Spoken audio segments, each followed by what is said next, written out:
Greetings Internet, my name is Old Rod and this is a video about Pokemon cards. Specifically, this is a video about Pokemon cards from the base set era. More specifically, we'll be looking at Pojo Magazine, a Pokemon TCG magazine from 1999, and their power rating system. Let me explain.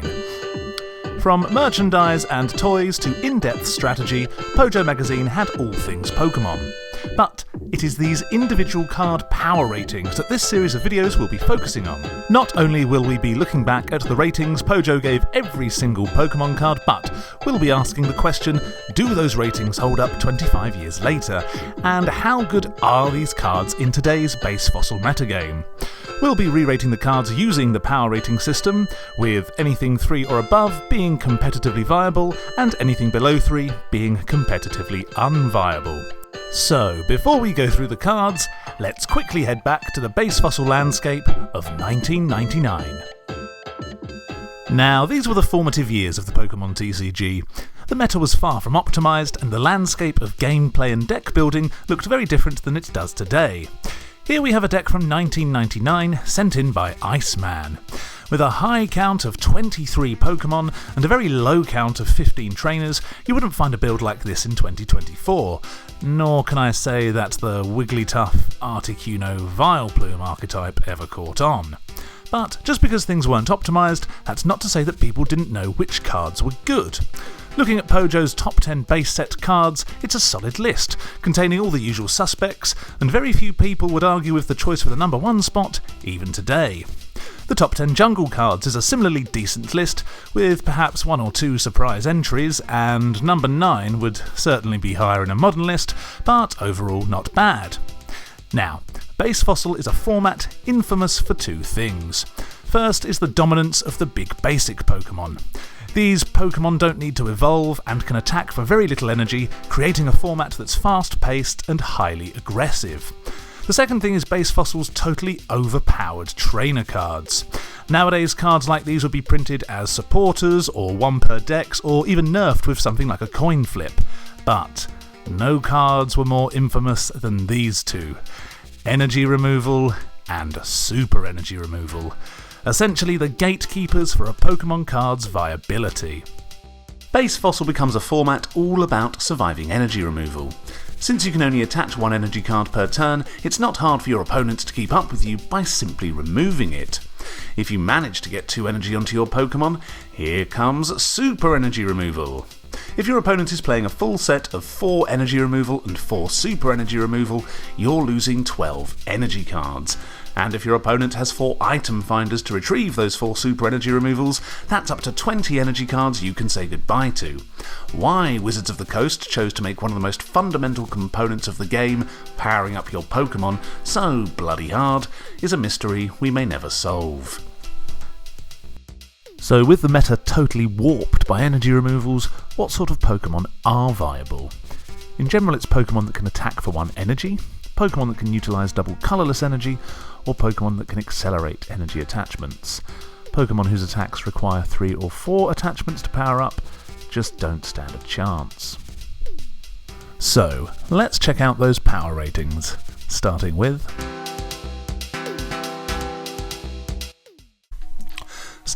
Alakazam. Alakazam is a Stage 2 Psychic-type Pokemon with 80 HP and a retreat cost of 3.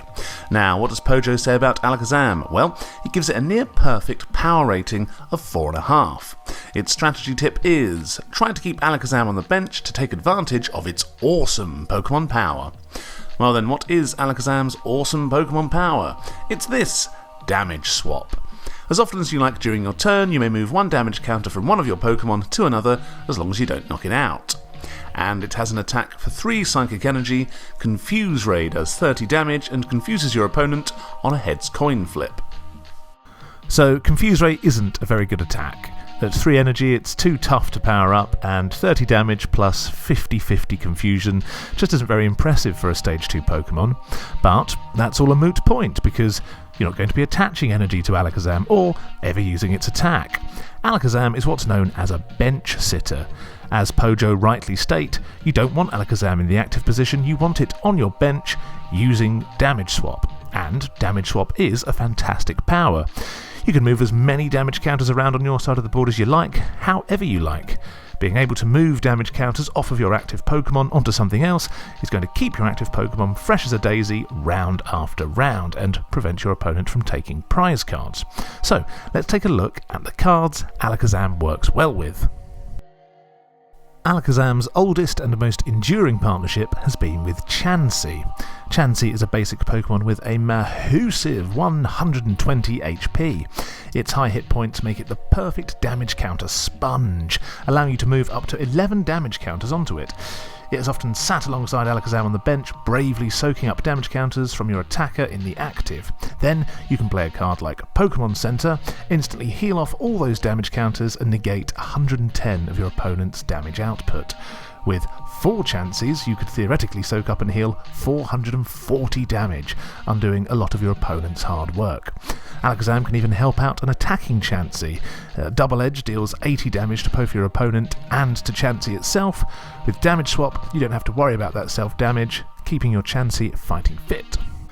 Another damage counter healing option is Tentacool, with its Pokemon power Cowardice, which returns itself to your hand, healing itself of any damage counters in the process.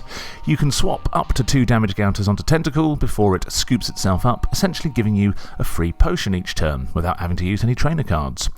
So you'd think that hard-hitting, high HP, beefy attackers would be Alakazam's best partners, and in the early days of the base set, people did think that.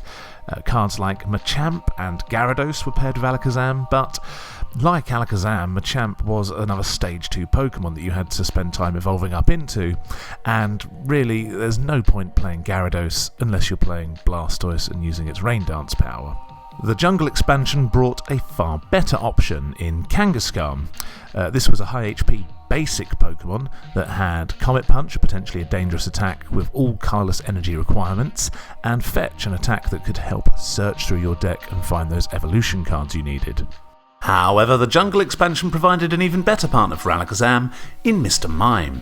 It didn't matter that this little guy had only 40 HP, since it had the amazing Pokemon power Invisible Wall.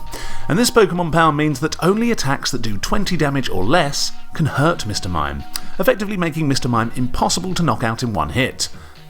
Unless your opponent is using Nidoking. Anyway, all you need to do is keep swapping those 1 or 2 damage counters off of your damaged Mr. Mime onto your Chansey, restoring Mr. Mime's HP back to full. And unless your opponent can confuse or put Mr. Mime to sleep, they just aren't going to be able to knock him out, and therefore can't take any prize cards. Another potential partner for Alakazam, blimey there's a lot, is Dodrio, since its Retreat Aid Pokemon power can reduce Alakazam's hefty retreat cost, which can allow you to escape easier if you're ever gusted into the active spot. You can also use Alakazam's Damage Swap to put damage counters onto Dodrio, powering up its Rage attack. You can also do this with Jungle Tauros and its Rampage attack. However, it's the classic combination of Mr. Mime in the active with Alakazam and Chansey on the bench that was the blueprint for the very first successful stall decks in the early base fossil era. Nowadays, deck out is a very common win condition, and stall decks have overtaken Haymakers as the top base fossil archetypes. But is Alakazam still a part of the picture in the modern meta? And if not, why not? Well, Alakazam does have a few downsides. Problem number 1 is how susceptible Alakazam is to Gust of Wind. Your opponent is going to try and gust Alakazam into the active as soon as possible, to either knock it out or put a status condition on it to stop it using Damage Swap.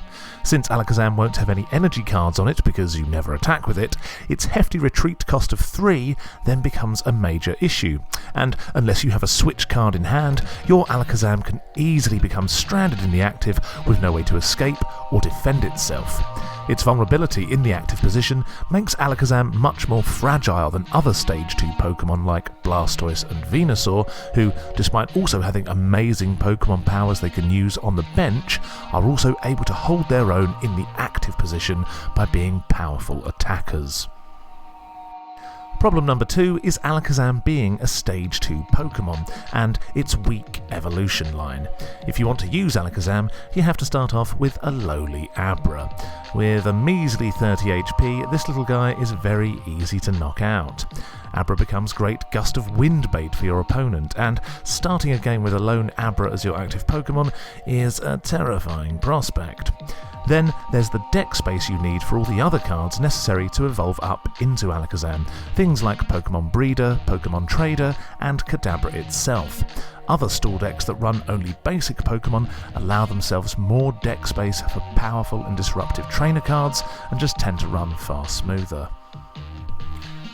And this is ultimately Alakazam's biggest problem. The modern Lickitung Scoop-Up decks are just better as stall decks. They're full of basic Pokemon and disruptive trainers, whereas Alakazam is just too slow to set up and too fragile if ever active. If you do want to play a damage swap style deck, I'd suggest Slowbro. It's only a Stage 1 Pokemon, and it's much easier to retreat. Its power isn't quite as strong as Alakazam's, but it slots into different deck types much easier. Overall, I'd say Alakazam's time as a base fossil heavyweight has unfortunately passed. In subsequent slower-paced formats like Prop 15, Alakazam fares much better, but base fossil is all about speed and consistency, even for stall decks. Pojo gave Alakazam a lofty 4.5, but nowadays I'd have to give Alakazam a 3. Still usable and still fantastic if you can get it all set up, but no longer a top deck in the base fossil meta. Next up, it's Blastoise. Blastoise is a Stage 2 Water-type Pokemon with 100 HP. What does Pojo say about Blastoise? Well, it's another high rating. In fact, it's another 4.5. The strategy tip here is combo Blastoise with Bill and Professor Oak to get the energy you need to Rain Dance. What's Rain Dance? Well, it's Blastoise's Pokemon power. As often as you like during your turn, you may attach one water energy card to one of your water Pokemon. This doesn't use up your energy card attachment for the turn. And then it has the attack Hydro Pump. Hydro Pump for 3 water energy does 40 damage, plus 10 extra damage for each extra water energy attached to Blastoise, capping off at 60 damage if you have 5 water energy attached. Now, if you're thinking that Hydro Pump looks too energy intensive to ever power up, that's where Rain Dance and its ability to accelerate energy attachment saves the day. With Rain Dance you can attach 3, 4, 5, however many energy cards you like onto Blastoise in a single turn, instantly powering up Hydro Pump, all before your opponent gets a chance to use any pesky energy removals. And that's basically the strategy of Blastoise. Attach as many energy as possible and attack. In the Turbo Blastoise decks, where you only play Squirtles and Blastoises, the aim is to find Pokemon Breeder as quickly as possible, evolve Squirtle into Blastoise on turn 2, use your Professor Oaks and Bills to draw all the water energy you can, Rain Dance them onto Blastoise, and you've got a fully powered Shellfish that can attack for a massive 60 damage on turn 2. Devastating. And the idea is to keep flooding your side of the board with water energy, so that you'll always be able to withstand the threat of energy removals. But of course, Rain Dance doesn't just work on Blastoise, it can work on any water Pokemon. Pokemon partnered with Blastoise in the early days were big beefy attackers like Gyarados, Dugong and Poliwrath, all of which had high damaging attacks that you could instantly power up. The problem with these cards was that they all had to be evolved up from their puny basic forms. Then the fossil expansion brought us Articuno and Lapras, 2 big basic Pokemon. Lapras was more of a bulky haymaker which didn't need much energy to attack, whereas Articuno was the big damage heavy hitter. In the modern base fossil meta, it's these 2 cards that you'll always see paired with Blastoise, since they're far less fragile than your Magikarps and Poliwags, and by not having to evolve, they take up less deck space. Speaking of fragile basic Pokemon, one of Rain Dance's biggest weaknesses is poor little Squirtle. Blastoise's pre-evolved form only has 40 HP, putting it in range for 2-hit KOs from a lot of popular Pokemon, in particular Electabuzz. The entire Squirtle to Blastoise line is weak to Electabuzz, and if you can't get powered up quick, Electabuzz is going to simply zap its way to 6 prizes. This is why including a card that isn't weak to Electabuzz, like Articuno, is crucial. The other big problem with Rain Dance decks lies in its tendency to get decked out. Because you rely so much on drawing through your deck to find all of your evolution and energy cards, there can be a risk of burning through half your deck in the first few turns. Suddenly the clock is ticking to take 6 prize cards, and if you can't do so quickly, you leave the door open for stall decks to run you out of cards. And speaking of stall, there's one card in particular that puts a grinding halt to Rain Dance decks, and that's Mr. Mime. Cards like Blastoise and Articuno cannot damage Mr. Mime, their attacks are just too powerful. This is why the softer hitting Lapras is such a useful inclusion in Rain Dance decks, plus it even has the ability to confuse Mr. Mime. Otherwise, your only hope of attacking Mr. Mime in your Rain Dance deck is Little Squirtle. So, how good is Blastoise in today's base fossil meta? Well, Rain Dance is no doubt an amazing power. Energy acceleration is super strong in a format often at the mercy of energy removal, and you know a Pokemon power is good when it gets reprinted throughout the years. Hydro Pump is a good attack that, with a plus power, can OHKO some of the game's strongest cards.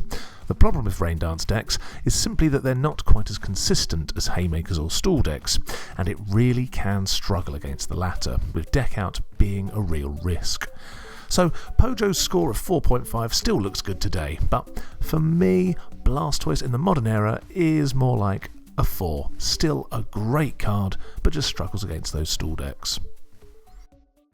Up next, it's Chansey. Chansey is a basic colourless Pokemon with a whopping 120 HP and a tiny retreat cost of 1. Pojo gives Chansey, you guessed it, a 4.5 out of 5. And the strategy tip is this. The highest hit points of any basic Pokemon make this egg Pokemon a tough shell to crack. Quite the strategy. It attacks for 2 colourless or 1 double colourless energy. Scrunch, you flip a coin. If heads, prevent all damage done to Chansey during your opponent's next turn. And then for 4 colourless or 2 double colourless energy, Double Edge does 80 damage, but Chansey does 80 damage to itself. So, Chansey's huge HP for a basic Pokemon, along with Scrunch, make it the format's most obvious defensive wall. However, Double Edge, despite the self-damage, also makes Chansey a very dangerous attacking threat. On top of this, Chansey's colourless energy requirements allow it to slot into any deck type, and despite its attacks having high energy costs, it can utilise double colourless energy to power up and surprise your opponent with a Double Edge attack sooner than they'd expect. So with Chansey being such a versatile card, let's take a look at the different decks it can be used in. With its high HP, an obvious option for Chansey would be stall decks. We've already covered its partnership with Alakazam, but you'll also see Chansey in modern stall decks alongside Lickitung, and primarily for its attacking threat. The strategy here is, whilst Lickitung is in the active tongue-wrapping your opponent into an existential meltdown, you're gradually attaching energy to Chansey on the bench so that, if your opponent is ever able to power up a heavy-hitting attacker, you can scoop up Lickitung and OHKO your opponent's threat with Double Edge. And there are plenty of popular Pokemon that Double Edge one-hit KOs. Another deck that uses Chansey for its attacking power is Venusaur. What you'll do is accumulate grass energy across your side of the board, use Venusaur's energy trans to move it onto your active Chansey, and attack with Double Edge. And if your opponent can't knock out Chansey next turn, you can energy trans all those grass energy off of Chansey and heal all that self-damage with Pokemon Center. Chansey can also work great as an early game wall whilst you're trying to evolve up into your Venusaur. But you'll also see Chansey pop up in Haymaker builds for the same reasons, walling and OHKOing. Another great partner for Chansey is Dodrio, since Dodrio's Retreat Aid power makes Chansey a free retreater, giving you this great big damage sponge that you can easily pivot into. In many ways, Chansey does have it all. Versatile, great defense, and great attack. And even though its utility as an early game wall seems obvious, Chansey truly comes into its own as a late game attacking threat when your opponent has run out of energy removals and you've only got 1 or 2 prizes to take. So does that mean Chansey is still a 4.5? Well, the only thing working against Chansey is its lack of a low energy damaging attack. As great as Double Edge is, it's ultimately very situational. As such, Chansey is more like the best supporting actor in a film, not the leading role. But you can put it in any film and you'll be happy to see it. Yeah, anyway, film analogies aside, Chansey's always a good card to draw, and I'm giving it a really good 4. And here we have it, folks, the card you've all been waiting for, the card that's nowadays you have to be a millionaire to afford. It's base set Charizard. Charizard is a Stage 2 Fire-type Pokemon with 120 HP. Pojo gives Charizard it only gives Charizard a 3.5. Well, that's still a decent score. The strategy tip is the Charizard line can be put into any colour theme deck, as they all have colourless attacks.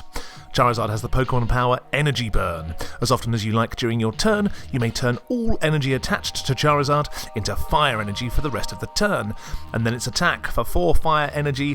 Fire Spin does 100 damage. Discard 2 energy cards attached to Charizard in order to use this attack. So, before we look at Fire Spin and how you can hit your opponent for 100 damage, let's check out Energy Burn. As Pojo said, the Charizard line all have colourless attacks that can be powered up with whatever energy you like, including Charizard, as Energy Burn turns all your attached energy into fire energy. As great as this power is, its attack, Fire Spin, is seriously energy intensive. In a world ruled by energy removal and super energy removal, how on earth are you supposed to power up this 4 energy attack? And then since you have to discard 2 energy to use it, how can you ever use it more than once? Well, one option that was posited in the early days was pairing Charizard up with Venusaur. You'd gradually accumulate a load of grass energy on your side of the board, energy transit over to Charizard, energy burn it into fire energy, and there you have it. You can blast your opponent with Fire Spin. So we've figured out how to get the attack off, but the other problem with Fire Spin is that you have to discard 2 energy cards. So unless you always have a surplus energy to move on to Charizard, your big lizard runs the risk of just being stuck in the active, not being able to do anything. But the bigger problem is this. Even if you have an infinite supply of energy cards, in the base fossil format, you're just never going to be able to evolve up both Charizard and Venusaur. The format is just too fast. Evolving into 1 Stage 2 Pokemon is hard enough, but 2, it just ain't gonna happen. This pairing can actually work really well in the much slower Prop 15 format, but this is base fossil we're talking about. So what do you do with Charizard? Well, Charmander and Charmeleon, with their colourless energy requirements, are best used in Haymaker decks that aren't running fire energy, as a way of hitting opposing Scythers for weakness. So where does that leave Charizard?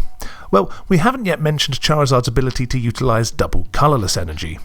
Double colourless energy allows Charizard to hit a Fire Spin a turn sooner than your opponent would expect, catching them out with a surprise KO. You can even power up Charizard with 2 double colourless energies, but the problem here is with Fire Spin's wording in that you have to discard 2 energy cards, so you'd end up discarding both DCEs and, once again, leaving yourself with an energyless Charizard not able to do much. Because it's so difficult to ever use Fire Spin 2 turns in a row, Charizard's utility becomes severely limited to simply a card that can surprise your opponent with an instant KO. Either when they've only got 1 Pokemon left in play, or late game when you only need to take your final prize card, or if your opponent has run out of energy removals. Charizard is a very situational card at best. So, is Charizard playable? Well, look, in base fossil you just cannot get a setup going where you can Fire Spin with Charizard turn after turn. And then the question becomes, is it worth the deck space to include a Stage 2 evolution line for a Pokemon that's likely only going to be able to use its attack once? Pojo gave Charizard 3.5, which is too high. 3.5 implies a card that is a solid base fossil metagame card. Maybe not game-changing, but unquestionably solid. Charizard is not that. It is a luxury card at best. I thought long and hard about whether Charizard should be a 2.5 or a 3. 2.5 would make it not competitively viable, whereas 3 would make it viable in the nichest of ways. And you know what? You can call me naive, you can call me a dreamer, and I know that this is a card that has been much maligned throughout the years because on the surface it promises so much and delivers not so much, but I'm giving Charizard a 3. Surprising your opponent with a Fire Spin is bloody great. Sure, you can only ever do it once, so make sure to do it at the coolest possible moment. Clefairy is next. Clefairy is a basic colourless Pokemon with 40 HP. It has a fighting weakness and a resistance to Psychic. Pojo gives Clefairy a 3 out of 5, and the strategy tip is: Metronome causes more confusion than any other card out there.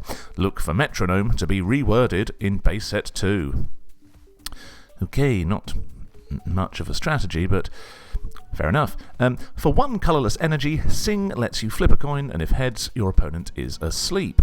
And for 3 colourless energy, Metronome choose one of the defending Pokemon's attacks. Metronome copies that attack except for its energy costs and anything else required in order to use that attack, such as discarding energy cards. Well, the first thing to talk about is the wording of Metronome. Pojo calls the wording confusing. More accurately, the wording is wrong. Specifically the part about not having to do things necessary for the attack, like discard energy cards. For example, if Clefairy uses Metronome on a Ninetales and copies its Fire Blast attack, you do have to discard an energy card attached to Clefairy to use it. Pojo optimistically mentions that this card will be reworded in base set 2. Yeah, that didn't happen. Anyway, semantics aside, let's look at Clefairy's attacks, and Sing is dreadful. Having to flip heads to put an opponent to sleep is never good, because in between turns your opponent immediately gets to flip a coin to see if they wake up. Essentially, you're relying on 2 coin flips, heads for you, tails for your opponent, for this attack to be of any use. And then there's Metronome, which does have the potential to be a really strong attack. You could copy a Ninetales Fire Blast and knock it out in 1 hit, which would be pretty awesome. But here's the problem. You are never going to put 3 energy cards onto Clefairy, and here's why. Firstly, you should never be putting 3 energy cards on a Pokemon with 40 HP. Energy cards are a precious commodity, and 40 HP is very fragile. Don't do it. And secondly, its evolved form Clefable has the exact same Metronome attack, but for only 1 energy. So, there is no point in putting 2 extra energy on Clefairy. In fact, there's no point putting any energy on Clefairy, or, if you can help it, even putting Clefairy onto the bench, unless you know you can evolve it into Clefable next turn. Clefairy is just that fragile. And maybe you're thinking, isn't 40 HP pretty standard for a basic Pokemon to have in base fossil? Well, yeah, but when you're also weak to Hitmonchan, which can knock you out with 1 jab for 1 energy, you end up living your life in constant fear. I can tell you from experience, starting off a game with nothing but a lone Clefairy is pretty terrifying. So, how does Clefairy stack up in the modern metagame? Well, Clefable is really good. For 1 energy, it can copy some huge damage attacks from some really popular Pokemon. Clefairy, on the other hand, is nothing more than a necessary evil to get to its evolved form. Sing is terrible. Metronome, you're basically never going to use. Pojo gave Clefairy a 3 out of 5, which is mad. Even if they did think people would be going around fire blasting Ninetaleses, did they just forget that Hitmonchan exists? If Clefairy didn't have a good evolution, it'd be completely useless. But since you need it to evolve into a Clefable, Clefairy just about gets a 1.5. Now let's get back to the big boys. It's Gyarados. Gyarados is a Stage 1 Water-type Pokemon with 100 HP, a fighting resistance, and a weakness to grass. Pojo gives Gyarados 4 out of 5, and has this to say: "Here's the beef. One of the best heavy hitters in the game, teams well with Blastoise, and a Stage 1. For 3 water energy, Dragon Rage does 50 damage, and for 4 water energy, Bubble Beam does 40 damage and paralyzes on a heads coin flip." Well, the first thing to say is that at 100 HP, Gyarados is certainly beefy, and its 2 attacks can hit pretty heavy, especially for a Stage 1. And if you're thinking to yourself, "Oh, but aren't those energy requirements a bit high?" then have you already forgotten about the teams well with Blastoise bit? Yes, in the early days, the pairing of Blastoise and Gyarados was the way to play a water-type deck. Blastoise can use its Rain Dance Pokemon power to power up all of Gyarados' attacks, often as early as your second turn. In those early base set days, Blastoise and Gyarados really were the poster boys for watery destruction. Gyarados was not just great offensively, but also defensively. As we've established, 100 HP on a stage 1, beefy. But Gyarados' bottom stats are also very meta-relevant at a time where the classic Haymaker deck ruled the roost. Gyarados' fighting resistance stops an opposing Hitmonchan in its tracks, and by having a grass weakness instead of a lightning one, it means that your Rain Dance deck stands a chance against Electabuzz. In short, Gyarados could overpower the two most popular attackers in the base set format at the time. But Gyarados came with one big downside. Yep, if you wanted to use the mighty Gyarados, you first needed to start with a Magikarp. Gyarados' pre-evolved form is infamous for being pathetically weak, and its TCG iteration is no exception. 30 HP, Tackle for 10 damage, Flail is a cruel joke. By any means necessary, you want to keep this fish out of the active position, but of course, it isn't even safe on your bench in a format full of gust of winds, and Magikarp is going to look like an easy prize card for many opponents. Gosh, wouldn't Gyarados be loads better if you didn't have to evolve it up from some terrible fish? Well, that's where Articuno comes in. The Fossil expansion gave us the legendary Icebird, a basic water Pokemon with a decent 70 HP. It also has the fighting resistance, plus no weakness, and its attacks were very reminiscent of a certain big sea serpent. It had a move that could deal damage and paralyze, and a more powerful 50 damage attack. Side by side, Gyarados does trump Articuno for HP, but it still carries with it the curse of Magikarp. Furthermore, by not having to evolve Articuno, you're saving room in your deck for trainer cards, energy cards, basically any other card that would be more useful than a frickin' Magikarp, which is all of them. And yeah, that's sort of been Gyarados' fate since Articuno hit the scene. If a Rain Dance deck nowadays is running partners to Blastoise, then it's running Articuno and Lapras. Gyarados has become a thing of the past. So, how good is Gyarados in today's meta? Well, it's still a good card. It will always be good. 100 HP, decent attacks, Rain Dance synergy, fighting resistance, it's all gravy. But why would you run Gyarados over Articuno? Sure, Articuno can't really do much until you've got a Blastoise up and running, but neither can Gyarados. And sure, Gyarados has 30 HP more than Articuno, but you have to evolve it up from a Pokemon that only has 30 HP. Look, if you really feel strongly about having some extra HP instead of having extra good cards in your deck, then yeah, you do you, run Gyarados. Look, if you can get a Gyarados up and running, then yeah, it's going to cause some trouble, but it's just a riskier and less consistent strategy than having Articuno.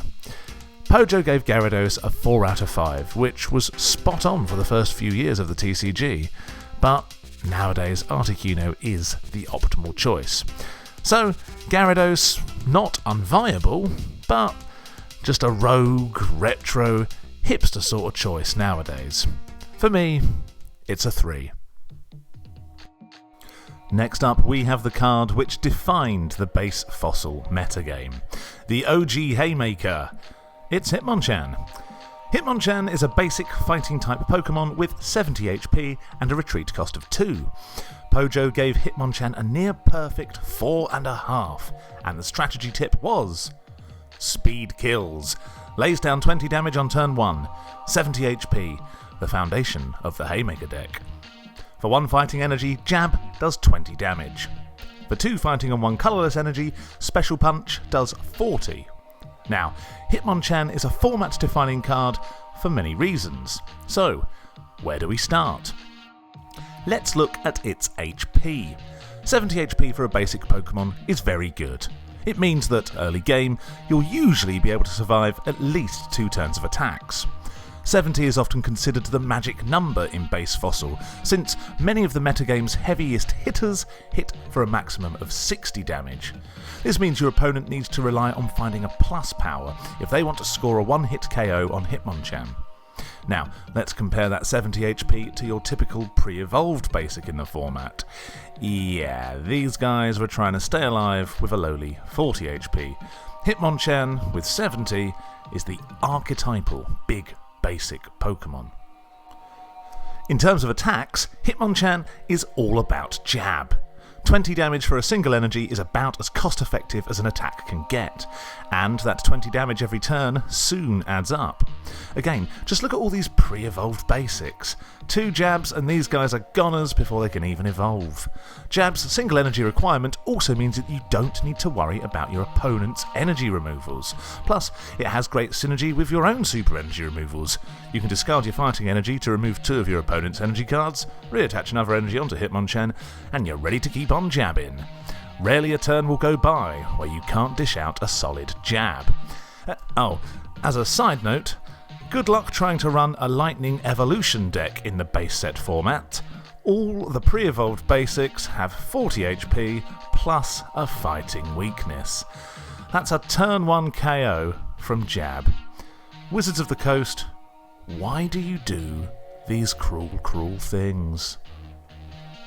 Hitmonchan also has a second attack, Special Punch, which originally was named Haymaker. But with a 3 energy requirement, you are hardly ever going to use this. If you ever start to power Special Punch up, your opponent will just hit you with all the energy removals. And yeah, a powered up Special Punch can be useful late game to threaten an Oko on a Wigglytuff or a Clefable, but most matchups, you're just never going to use Special Punch when jabbing is such a no-brainer. 70 HP, cheap attacks, yep, Hitmonchan is the prototype for every other Haymaker card. And Hitmonchan absolutely dominated the base set format. Nothing could keep up with it. He could hit harder and survive longer. It was simple, it was economical, it was pure. Crunch the numbers, folks, and Hitmonchan was the format's most efficient attacker. However, there is one glaring weakness that Hitmonchan suffers from: fighting resistance. When up against a Pokemon with a fighting resistance, jab is rendered useless. In the embryonic base set format, your best counters to Hitmonchan were the fighting resistant pair of Doduo and Farfetch'd. Then, in the subsequent Jungle and Fossil expansions, other far more powerful cards with a fighting resistance emerged. Cards like Scyther, Dodrio and Fossil Ghastly are all super popular in today's base fossil meta, and they all completely stop Hitmonchan in its tracks. Oh, and here's a bunch more meta-relevant cards from the Fossil expansion that resist Hitmonchan.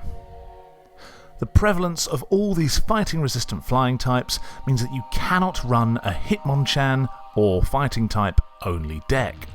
Hitmonchan needs a non-fighting type partner to deal with all these birds, bugs and ghosts.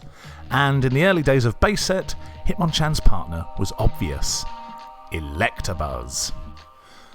Another big basic Pokemon with that magic 70 HP and attacks that were cost effective and just as aggressive as Hitmonchan's. But most importantly, all those pesky bird Pokemon that resisted Hitmonchan, Electabuzz hit them for weakness. Even the mighty Blastoise was put in its place by Electabuzz. Electabuzz's only obvious downside was that it itself was weak to opposing Hitmonchans. And so, Hitmonchan and Electabuzz formed the classic Haymaker pairing. But as decent as their HP was and as scary as their attacks were, these aren't the reasons why Haymaker was such a dominant deck. These cards had 2 attributes that allowed for something more important within the decks themselves. What attributes you are? 1 being basic Pokemon, and 2 having low energy requirements. These meant that Haymaker decks didn't need to run any evolution cards or high numbers of energy cards. Instead, you had ample deck space to run all of the format's overpowered trainer cards. Full playsets of Professor Oak, Bill, Computer Search, Plus Power, Gust of Wind, Energy Removal, Super Energy Removal. Your draw power was aggressive, your attacks were aggressive, and your disruption was aggressive. This onslaught of trainer cards, alongside being able to consistently attack turn after turn, led to Haymaker decks running riot in the format's early days. As further expansions were released, Haymaker only got more tools to play with. Scyther, a 70 HP basic with free retreat, colourless energy requirements and a fighting resistance, was supposed to be an anti-Haymaker answer to Hitmonchan, but rather it found itself being included in Haymaker decks because of how versatile a card it was. Blackstar promo Mewtwo, again a big 70 HP basic, was another full-on counter to Hitmonchan. Mewtwo's Psyburn attack hit Hitmonchan for weakness and therefore threatened an 80 damage Oko. But nowadays Hitmonchan and Mewtwo make a perfect partnership. Mewtwo can hit all of those fighting resistant Pokemon for decent damage, whilst threatening other Hitmonchans. And all those colourless Pokemon that resist Mewtwo's Psychic type, Hitmonchan hits them for weakness. They've got each other covered. And as the years have gone by and the base fossil meta has become more and more optimised, Hitmonchan's many partners have evolved too. Hitmonchan and Clefairy work well together. Clefairy only requires 1 energy to attack, it resists the Psychic type Pokemon that threaten Hitmonchan, and it can hit certain fighting resistant Pokemon like Scyther or Articuno for decent damage with Metronome. Kangaskhan is another psychic resistant option.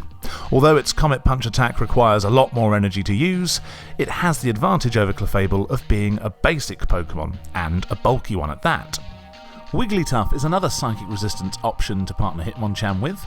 Like Clefairy, it's a stage 1 Pokemon, but its attack Do the Wave is able to dish out more consistent big damage. Do the Wave usually hitting for up to 60 damage, sometimes 70 with a plus power, allowing it to knock out some of the format's biggest threats to Hitmonchan, like Scyther and Mewtwo. In fact, it was a Wigglytuff Hitmonchan deck that won the recent Base Fossil tournament in Milwaukee, beating a Lickitung Stool deck in the final. So, look for these Hitmonchan Wigglytuff decks to be popping up everywhere in the Base Fossil metagame, big time. Hitmonchan and Dragonite is another more modern pairing. If Hitmonchan comes face to face with some bird or ghost that it can't damage, simply use Dragonite's Step In Pokemon power to switch Hitmonchan out of the active without having to pay a retreat cost. If you've got Dodrio on your bench, its Retreat Aid power allows you to retreat Dragonite for free and promote a more capable attacker. And it is here where we come to Hitmonchan's other big setback, its retreat cost of 2. In a format full of fighting resistant cards, having a 2 retreat cost slows Hitmonchan down big time. It makes Hitmonchan too easy to wall, and opponents can exploit this by gusting Hitmonchan into the active and stranding it there. And as we know, not only is it super difficult to get 2 energy onto a Pokemon in Base Fossil, but since energy is such a precious commodity, the last thing you want to have to do is discard 2 of them every time Hitmonchan comes up against something that resists it. This leads us to Hitmonchan's most important partner in the current Base Fossil metagame, and that is the aforementioned Dodrio. Yep, another pesky bird, but if you want to play a Hitmonchan deck in the modern era, you need Dodrio and its Retreat Aid power. For each Dodrio on your bench, Hitmonchan's retreat cost decreases by 1. Ideally, you want 2 Dodrio on your bench, allowing you to retreat Hitmonchan for free whenever you need to. Seriously, no matter what Haymaker variant you play nowadays, if you've got Hitmonchan in your deck, you need those Dodrio. But that raises the question, when there are so many Pokemon that Hitmonchan sucks against, would you even want to play Hitmonchan nowadays? Well, we touched on it briefly, but for all the cards that resist Hitmonchan, there's also a whole bunch of meta-relevant cards that Hitmonchan can hit for weakness.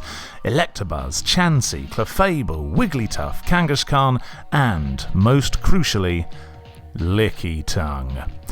Spoiler guys, but Lickitung decks are the decks to beat in today's Base Fossil meta.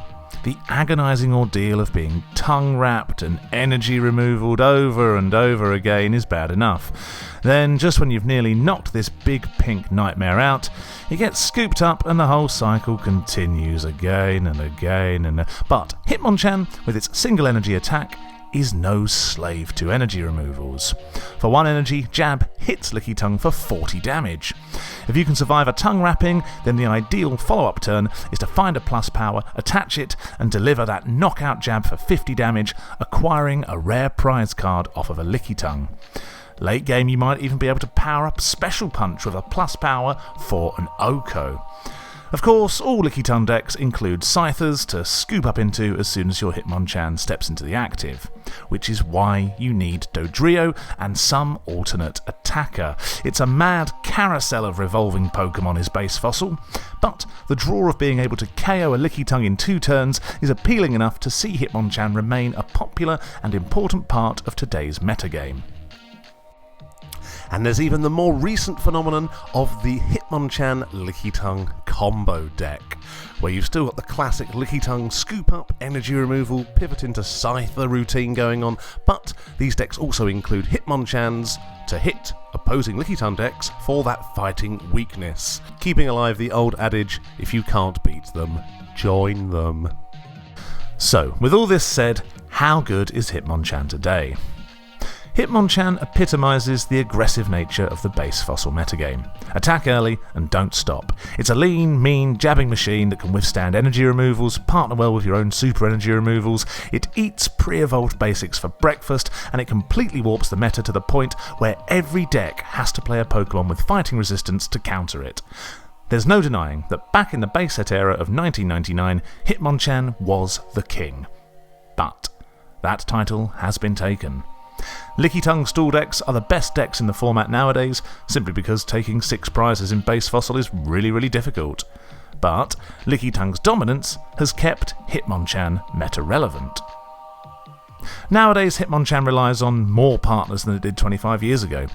You need to play it with Dodrio, you need another big basic as an alternate attacker. And the Hitmonchan debate is ultimately fascinating. Some people can't stand playing with it because you end up being totally walled by a frickin' Pidgey. Others still believe it is our only hope against the tyrannical rule of Lickitung. Pojo gave Hitmonchan 4.5, and for me, this is a really tough call. How much do Hitmonchan's many good matchups outweigh its many bad matchups? There's no denying that there are loads of really popular Pokemon that Hitmonchan basically can't do anything against, but that's what you have Dodrio for. And it's true.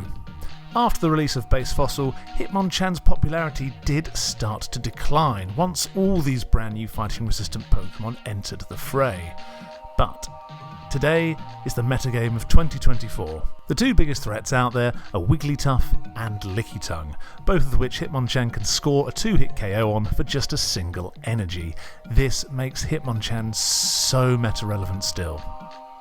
And as the old adage goes with Lickitung, if you ain't playing Lickitung, you better be playing a way to counter it.